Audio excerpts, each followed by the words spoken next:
Hey, how's it going, guys? In this video, I'm going to be reacting to Geography Now, Chile. Hey everybody, so if you're feeling kind of Chile, make sure that... Oh shoot, what was that? Oh, what the heck? Dude, It's kind of the reason why I decided to are react you to this video, serious? because of the play on Dude, words. I can't believe... Whoa. Wonder what that was on the Richter scale. If somebody here was from Chile, they could probably tell us. Please explain. It's time to learn geography now! Hey everybody, I'm your host Barbie. Welcome to Chile, the country where people really know how to shake things up. But first, let's dissect the flag.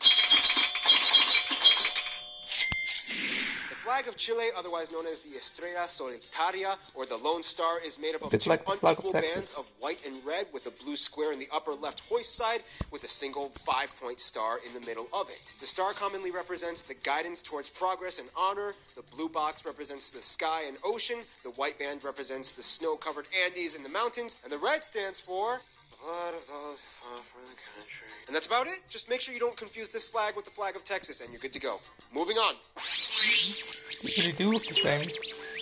I thought Okay, it this was is where just the one things get star. really fun, because there are virtually no countries that have the same types of parameters as Chile. Chile is located on the southwestern coast of the South American continent, bordered by Argentina, Peru, and Bolivia. At around 4,300 kilometers, or 2,700 miles, Chile is the world's longest country by territory length, north to south. And this is also one of the narrowest land countries, the average width being about 177 kilometers, or 110 miles. The broadest point by Antofagasta being only 356 kilometers, and the narrowest by Yapel at a measly 90 kilometers in width. The country is divided into 15 regions. Each region is assigned a name with a Roman numeral north to south. The only exception is the Santiago Metropolitan Region as the capital, which has its own designation under RM, or Región Metropolitana. The numeral system used to be easy. It was just up and down 1 through 13 until in 2006 two more regions were added. Los Rios in the south at number 14, and Arica and Parinacota at number 15. So you have number 15 at the top and number 14 in between 9 and 10. Why Chile didn't just number all the regions in order again? I have no idea.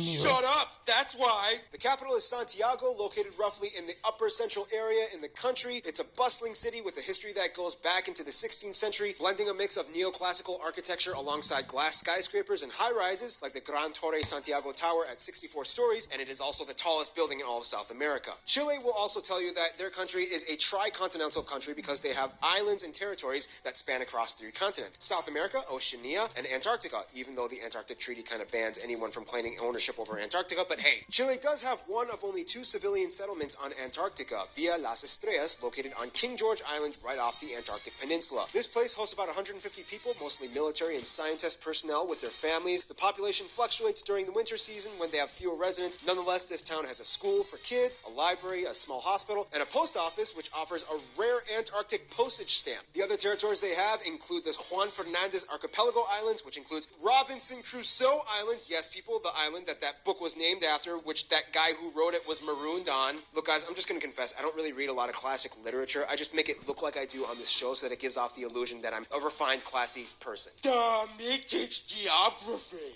The Desventuradas, or the Unfortunate Islands, are also owned by Chile, although they don't really have much going on for them, except there's a small airstrip and naval base on San Felix Island. Then we have Isla Salas, Y Gomez, and Easter Island, located in the far-off remote Pacific, classified as the southeasternmost point of Polynesia, so technically it does belong to Oceania, even though these islands are actually closer to mainland Chile than they are to the rest of Polynesia. Salas Y Gomez is uninhabited, boring, and doesn't really have anything. Easter Island is the moneymaker. Easter Island is like the Hawaii of Chile, world famous for being one of the strangest places on Earth, with petroglyphs and ancient unexplained Moai statues created by the ancient Rapa Nui peoples that adorn the entire island. The country overall has about 2,000 islands, most of which are located in the South Patagonia region, where things get pretty crazy. The islands in the south create an immense clustered labyrinth of cold, green, rocky fjords and channels, very similar to the ones in the west coast of Canada and Alaska that are hard to access. In fact, if you want to drive south to the rest of Chile, the furthest you can go is on the 7 highway until it cuts off at Villa O'Higgins. That's right, people, O'Higgins. There are Irish people that live here. Where the Patagonia ice floes begin, and here you either have to go by boat or fly to any of the other south towns in Chile, like Punta Arenas or Puerto Williams. Remember from the Argentina video? The further south you go in Chile, the crazier things seem to get.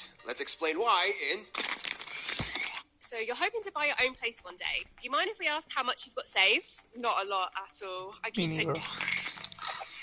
But then One again, thing I'm you have to younger than you. understand is that Chile is located right on one of the most intense active fault lines in the entire world, the Ring of Fire. This means Chile as a whole is disputably the the Johnny earthquake Cash capital song. of the world. In fact, the largest earthquake on record happened in Valdivia in 1960 and registered a 9.5 on the Richter scale. The funny thing is, these people here really don't even care. They're so used to it and have adapted in almost every possible way to deal with it for centuries. Very few people are casualties of earthquakes, and most people can typically even tell how strong an earthquake was on the Richter scale just by feeling it. If it's over a 7.0, they usually just stand up out of their chairs and wait it out. Now add on top of that the country has about 500 active volcanoes. Of course, as we already discussed in the Argentina video, the northern part of Chile lies on the Atacama Desert, the driest area on Earth. The areas in the north, although dry, however, contain some of the richest deposits of copper. In fact, 6 of the top 10 largest copper mines in the world are found in Chile alone, making Chile the top copper producer. By the way, the upcoming movie The 33, starring Antonio Banderas, is based on the true story of the survival and rescue of the Chilean miners that were trapped under 2,000 feet of rock in a copper mine back in 2010. I mean, I'll watch it, but you have to admit it's kind of weird because the whole movie is mostly spoken in English with Spanish accents, so when it shows in Chile,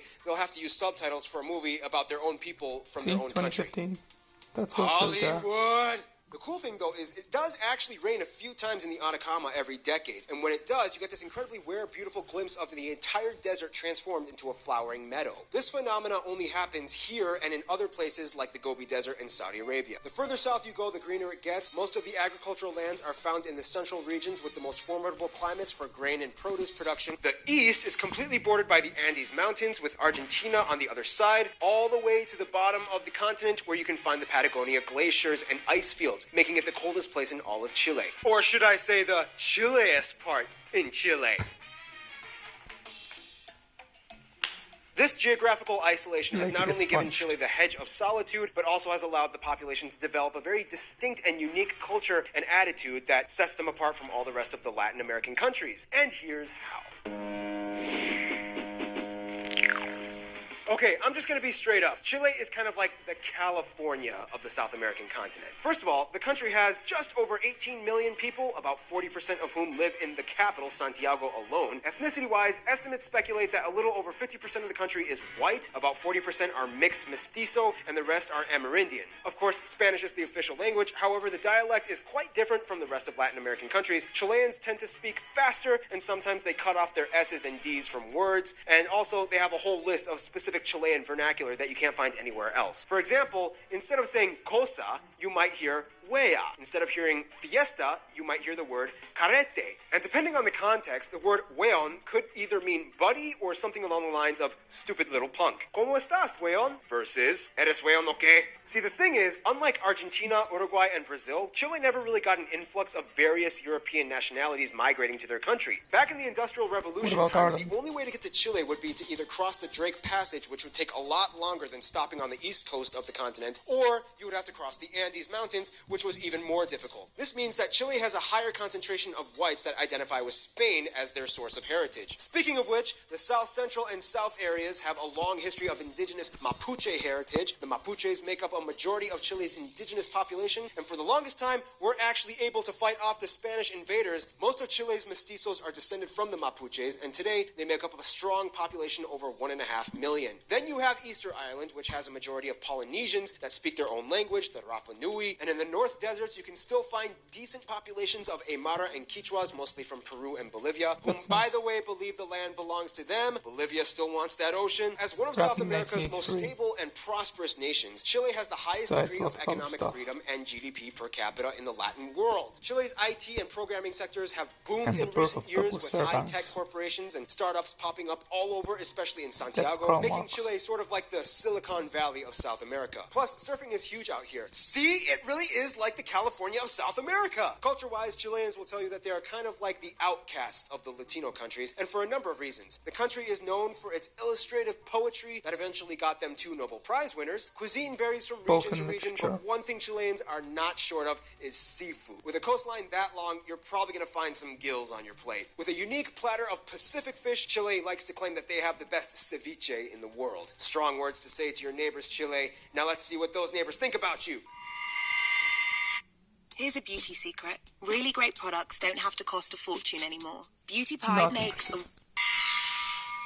Now here's the thing, historically Chile has had a lot of drama both domestically and abroad. Chile has had more coups d'etats than any other country in the world at around 40. Everything didn't settle down until about the 1970s. On top of that, they've also had wars and scuffles with every single one of their immediate neighbors. Even though Peru and Bolivia do business with Chile out of courtesy, the reminders of the Pacific War still linger on, and overall, they both kind of roll their eyes at Chile. Argentina is the biggest rival of Chile, and even though they have some of the closest economic ties, Chile helped the British in the Falkland War, so Argentina kind of sees them as a little bit of a traitor. And again, don't even get started on the soccer matches. Because of this, Chile has kind of had to branch out and reassess their diplomatic intents abroad. Outside of Latin America, Chile rubs shoulders with the US, Australia, New Zealand, and oddly enough, the UK as well. Back in the Australian gold rush, Chile was a major supplier of wheat and food. Trade began and fully developed within years. The US's relations have grown exponentially since the 80s, and as of 2014, Chile became the only Latin American country to have a visa waiver program entering into the US. Chile and the UK have a strange historical relationship. The British originally wanted to take over Chile and even teamed up with the Mapuches for a while in an attempt to keep the Spanish out. In a sense, the UK has always kept an eye on Chile, even though they never got to colonize it, and to this day, the ripples of that show through their diplomatic engagements. In terms of their best friends, however, Chile might probably say Colombia and Mexico. The countries all share the Pacific Alliance trade bloc. Colombians love moving into Chile and add a delightful, warm Caribbean vibe to the otherwise colder atmosphere of the country. In conclusion, Chile may be the skinny, isolated country with lots of stuff going on, but when things get overwhelming, they just shake it off. Stay tuned. Like Taylor Swift. Oh boy. China is coming up next. Which, funnily enough, is actually the next Geography Now reaction video I plan on doing. So, anyway guys, this is for this video, and the reason why I wanted to do it on Chile specifically is because in my Argentina video I accidentally confused Augusto Pinochet as being Argentinian and not Chilean, so I thought I'd rectify that mistake by reacting to this video. Oh, and also, Gus Fring from Breaking Bad, he's also from Chile, so that's good. So anyway guys, if you like this video, then like, comment and subscribe. Bye guys.